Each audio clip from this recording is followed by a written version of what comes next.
Hello.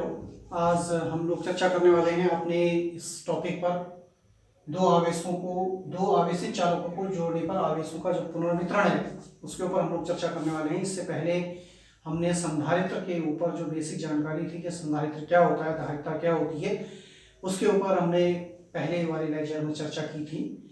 अब आज हम लोग इन दो आवेशों में जो किस प्रकार से ये दो आवेशित चालक हैं और उन चालकों को हमने Q1 और Q2 आवेश दोनों को दिया है और इनकी धारिता C1 और C2 है और जो दोनों आवेशित चालक हैं V1 और V2 हैं, तो यदि इन दो आवेशित चालकों को हम किसी तार के द्वारा जोड़ते हैं तो हम जानते हैं कि जब किन्हीं दो आवेशों को जिनका विभव अलग अलग होता है उनको जोड़ते हैं तो उच्च विभव से आवेश हमेशा निम्न विभव की ओर प्रवाहित होने लगता है। तो यहाँ पर V1 जो पहला वाला चालक गोला है उसका वैद्युत विभव दूसरे वाले गोले से ज्यादा है, ये हमने मान रखा है, ये हमारी एजेंशन है।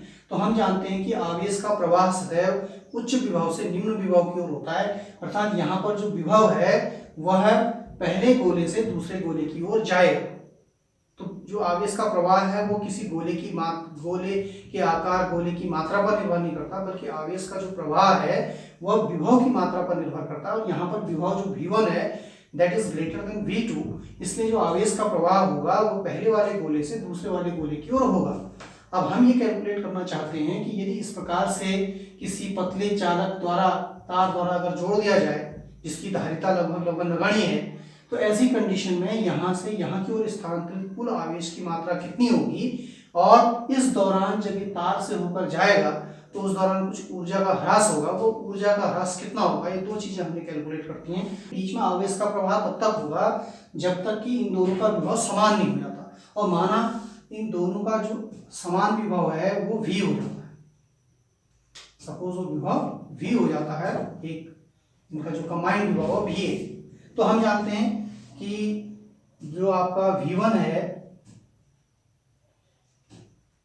जो कुल विभव V इज इक्वल टू जो इसका कंबाइंड विभव हो जाएगा V इज इक्वल टू कुल आवेश Q1 प्लस Q2 बटे कुल धारिता C1 प्लस C2, ये इसका विभव हो जाएगा। और अब यहाँ पर जो कुल आवेश है वो Q1 इज इक्वल टू क्या है, Q1 is equal to C1 V1 और Q2 is equal to C2 V2, ये हमारे पास फॉर्मूला होता है अपॉन C1 प्लस C2। ये हमारे पास एक कंबाइंड विभव है, जब तार से हम दोनों को जोड़ेंगे तो आवेश का प्रवाह इधर से इधर की ओर होगा, तो इस प्रकार से इसका जो कंबाइंड विभव होगा वो C1 V1 plus C2 V2 upon C1 plus C2 हो जाएगा। आवेश के प्रवाह के बाद कुछ जब आवेश इधर चले जाता है तो माना इस पर जो आवेश रह जाता है शेष वो Q1 डैश रह जाता है और इस पर जो आवेश रह जाता बन जाता है वो Q2 डैश, अर्थात Q1 डैश यहाँ से कम हो जाएगा और Q2 डैश की मात्रा बढ़ जाएगी। तो Q1 dash is equal to हो जाएगा C1 इंटू V और Q2 डैश की वैल्यू हो जाएगी C2 इंटू V। तो जो नए आवेश हैं वो इस प्रकार से वितरित हो जाएंगे और V की वैल्यू ये है हमारे पास। तो अगर हम इसको डिवाइड करें तो Q1 dash upon Q2 dash is equal to C1 V upon C2 V is equal to C1 upon C2। तो इस तरीके से हम देखते हैं कि जो आवेशों का वितरण है, किसी भी दो चालक गोले को यदि तार से जोड़ा जाए, उनका आवेशों का जो वितरण है वह उनकी धारिताओं के अनुपात में होता है, अर्थात जिसकी धारिता ज्यादा होगी वहां पर आवेश जो है उतना, जितना ज्यादा होगा उतना जो है ज्यादा रहेगा, अगर धारिता कम है तो आवेश कम होगा। तो इस प्रकार से आवेशों का वितरण हो जाएगा। अब हम ये जानना चाह रहे हैं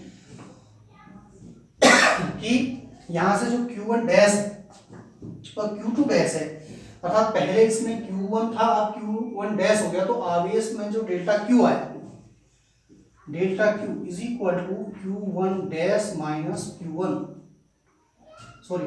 माइनस Q1 डैश, ये कितना हो जाएगा ये निकालना चाह रहे हैं, अर्थात आवेश का कितना स्थानांतरण हो जाएगा एक गोले से दूसरे गोले की ओर। तो यहाँ पर Q1 की वैल्यू हमारे पास है C1 V1 माइनस, अब Q1 डैश की वैल्यू हमारे पास है C1 into V, Q1 dash की वैल्यू C1 इंटू V।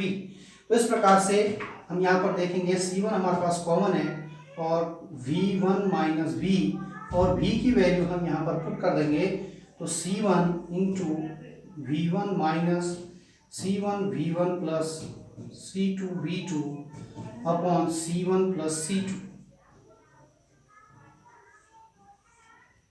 तो इस प्रकार से यदि आप इसको सॉल्व करेंगे तो डेल्टा क्यू जो आएगा हमारे पास वो आ जाएगा C1 C2 बट्टे C1 plus C2 into V1 minus V2।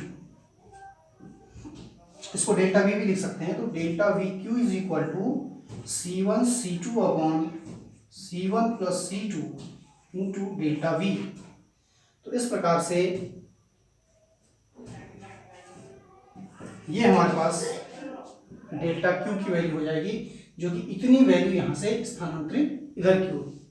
तो इस प्रकार से स्थानांतरित आवेश की मात्रा की गणना हम इस वाले फॉर्मूले से C1 C2 upon C1 C2 into delta V। Delta V क्या है? वोल्टेज का जो अंतर है V1 माइनस V2 वो डेल्टा V।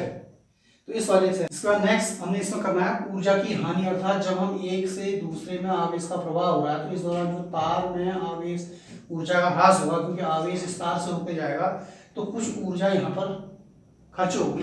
तो वो ऊर्जा कितनी होगी उसको हम कैलकुलेट करना चाह रहे हैं।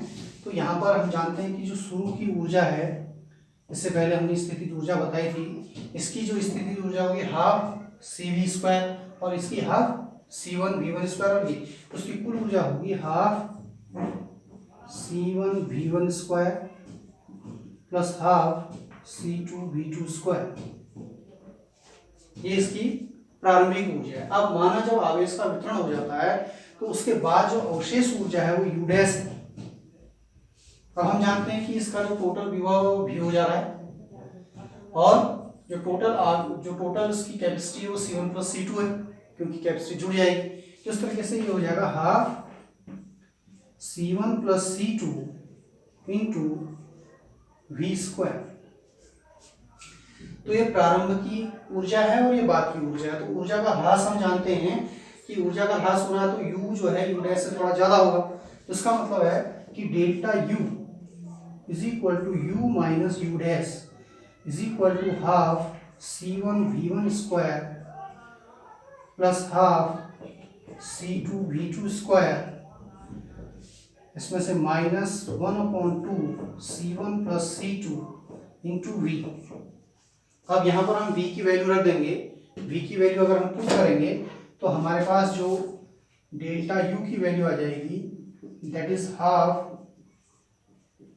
C1 V1 square plus half C2 V2 square minus यहाँ V की वैल्यू रख देंगे तो 1/2 C1 plus C2 into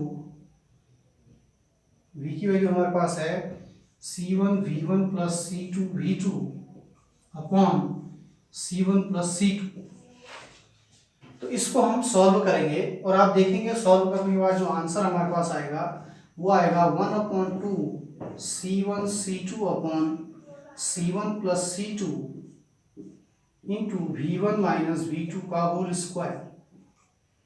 delta U is equal to, इस प्रकार से यहाँ पर इसको हमने सॉल्व करेंगे। अब सॉल्व करने के लिए वही मल्टीप्लिकेशन हम लोग करेंगे और मल्टीप्लिकेशन करने के बाद इनके जो स्टेप्स हैं उनको थोड़ा सा सॉल्व करेंगे तो हमारे पास इस प्रकार से एक आ जाएगा half C1 C2 upon C1 plus C2। इस प्रकार से अगर हम इसको डेल्टा V लिखें तो delta U is equal to आ जाएगा half C1 C2 upon C1 plus C2 into delta V square. तो इस तरीके से ये, तो इससे पहले आप जब हमने आवेशों का वितरण किया था डेल्टा क्यू वहां पर आया था तो उसमें भी डेल्टा क्यू में C1 C2 C1 plus C2 वाला टर्म्स आया था और डेल्टा V भी वहां पर आया। तो दोनों में आपका डेल्टा क्यू और डेल्टा U याद करने का तरीका यही है, Q is equal to CV होता है तो C यहाँ पर C1 C2 upon C1 plus C2, इस तरीके से ये C है और ये डेल्टा V है। तो ये half CV square, half C का मतलब C1 plus C2 upon C1 plus C2 तो डेल्टा V स्क्वायर। तो इस तरीके से आप ये दोनों को फॉर्मूले को Q is equal to CV वाले से इसको क्लियर कर सकते हैं और U is equal to half CV square से इसको आप क्लियर कर सकते हैं। तो इन दोनों फॉर्मूलों को इसी फॉर्मूले से याद करना है। सिर्फ ये है कि यहाँ पर जो C की जगह है वो इसकी combined capacity C1 upon C1 + C2 रखी जाएगी और दोनों के फॉर्मूले हमारे पास यहाँ पर आ जाएंगे। तो दोनों के फॉर्मूले इस तरीके से हम इसके कोई न्यूमेरिकल्स वगैरह अगर आते हैं तो इसके द्वारा हम कर सकते हैं। और इसमें थ्योरेटिकल क्वेश्चन भी आता है कि दो आवेशी चालकों को जोड़ने के कारण जो आवेशों का पुनर्वितरण है वो किस प्रकार से होगा, उसमें डेल्टा Q और डेल्टा U का मान निकालिए। तो हम इसको भी आसानी से कर सकते हैं।